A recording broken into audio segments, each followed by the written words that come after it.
નમસ્તે, જય માતાજી મિત્રો. માટીની શક્તિ એટલે કે આજના વિડીયોની અંદર આપણે આના વિશે વાત કરવાની છે કે માટીની શક્તિ.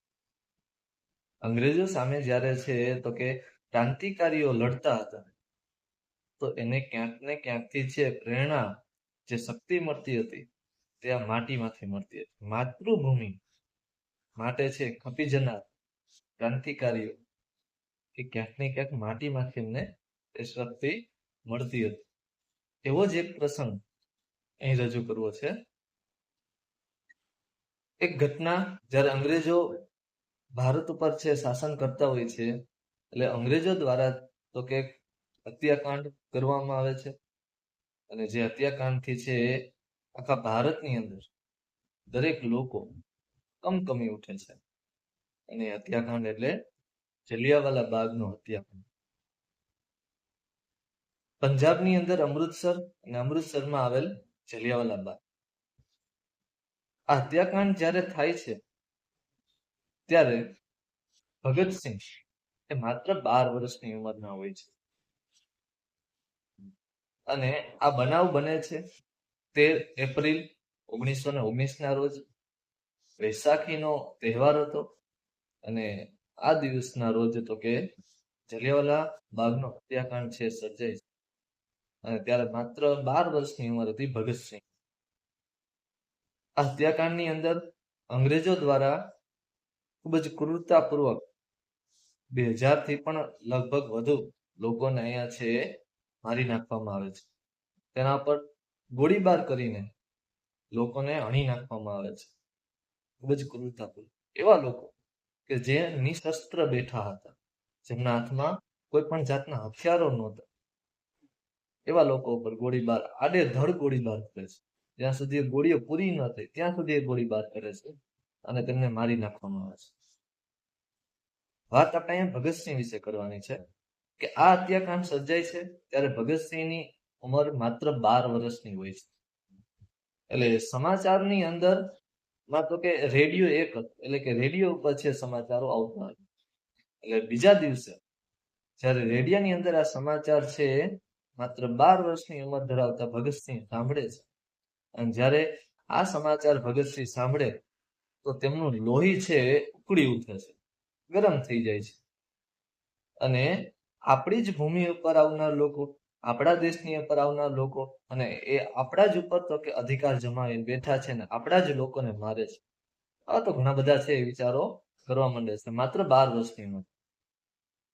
એટલે ખૂબ જ છે તો કે એના મનની અંદર ઘણા બધા વિચારો છે આવવા માંડે છે. એટલે સ્કૂલે જવાને બદલે એ અમૃતસર પહોંચી જાય છે.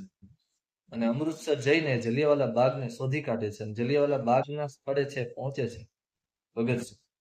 અને જ્યારે પહોંચે છે એટલે જોવે છે કે પોતાની કલ્પના શક્તિથી એ વિચારે છે કે આ હત્યાકાંડ છે કેવી રીતે અંગ્રેજોએ કર્યો હશે. એ સમયે પણ હજી તો કે એ જલિયાવાલા બાગની અંદર ભગતસિંહ અહીંયા જોવે છે 12 વર્ષની ઉંમરે. અને કે લોહીથી છે લથપથતી હતી જમીન, માટીમાં તો કે લોહી જ લોહી હતું જલિયાવાલા બાગની અંદર. ફાટેલા તૂટેલા તો કે બૂટ ચપ્પલ જોવા મળતા હતા, હાથ પગ ક્યાંક તો કે શરીરો પડ્યા હતા, મૃત શરીરો. આવું એને દ્રશ્ય જોયું જલિયાવાલા બાગની. અને જે લોહીથી લથપથતી હતી માટી, એ માટી તો કે ભગતસિંહે પોતાની એક બાટલીમાં છે ભરી, લોહીવાળી માટી ને બાટલીમાં ભરે છે. અને રાત્રે ઘરે પહોંચવામાં મોડું થઈ જાય છે. એટલે ઘરે જાય છે અને ઘરે જતા તો કે પોતાની બહેન અમૃત કૌર જેનું નામ હતું, પોતાની બહેન છે એ કહે છે કે ભાઈ ક્યાં હતો? માએ કેરી સમારી છે, કેરી સમારી છે એટલે કે કેરી સુધારી છે, અહીં ઢાંકીને રાખી છે, ખાઈ લે. ત્યારે ભગતસિંહ છે એ કહે છે કે બેન, કેરીને બાજુ પર હું જો કંઈક લાવ્યો છું.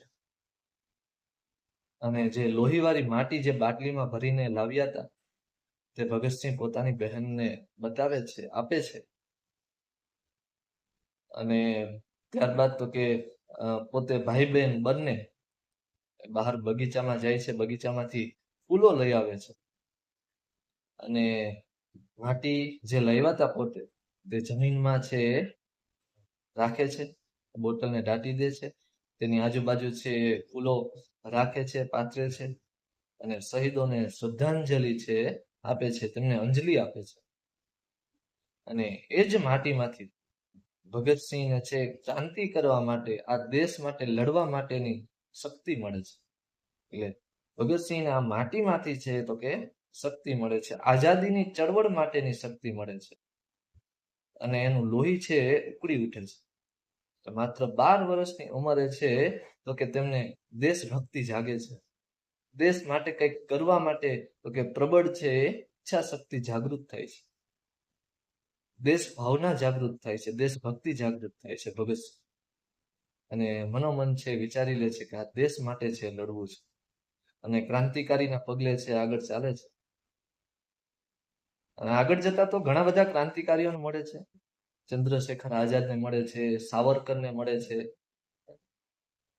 અને ત્યારબાદ તો કે સુખદેવ, રાજગુરુ, આ બધા ક્રાંતિકારીઓ ભેગા થાય છે અને બધા ભેગા મળીને એવી ક્રાંતિ કરે છે કે અંગ્રેજ સરકારને હચબચાવી નાખે છે, અંગ્રેજ સરકારની નિંદરો હરામ કરી દે છે, એવી આ ક્રાંતિ કરે છે.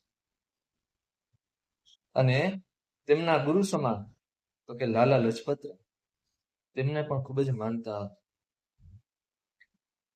માત્ર 23 વર્ષની ઉંમરે, 23-24 વર્ષની ઉંમરે છે તો કે ફાંસીના માચડે ચડી જાય છે હસતા હસતા, ઇન્કલાબ જિંદાબાદના નારા લગાવીને એ ફાંસીના માચડે ચડી જાય છે, માત્ર ને માત્ર આ ભૂમિ માટે, આ માટી માટે, આ દેશને આઝાદ કરાવવા માટે.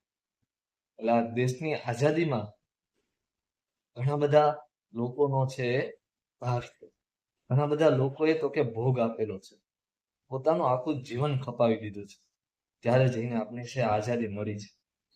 અને આ આઝાદીની કિંમત આપણે જરૂર કરવી જોઈએ. એટલા માટે હંમેશાના માટે છે તો કે આપણે યાદ રાખીએ આવા ક્રાંતિકારીઓને, અને જ્યારે જ્યારે જરૂર પડે છે દેશને, ત્યારે ભગતસિંહ જેવા સપૂતો છે આ દેશની અંદર પાકે છે. એટલે ભગતસિંહ જેવા ક્રાંતિકારીઓને આપણે હંમેશાના માટે યાદ રાખવા જોઈએ અને ગર્વ આપણે છે થવો જોઈએ કે એવા દેશની અંદર છે આપણે રહીએ છીએ. આ વિડીયો છે કેવો લાગ્યો પ્રસંગ વિશે કમેન્ટ કરીને જરૂર જણાવજો. આવતા વિડીયોની અંદર કોઈ આવો જ કોઈ ટોપિક સાથે છે મળીએ, ત્યાં સુધી જોડાયેલા રહો. જય માતાજી.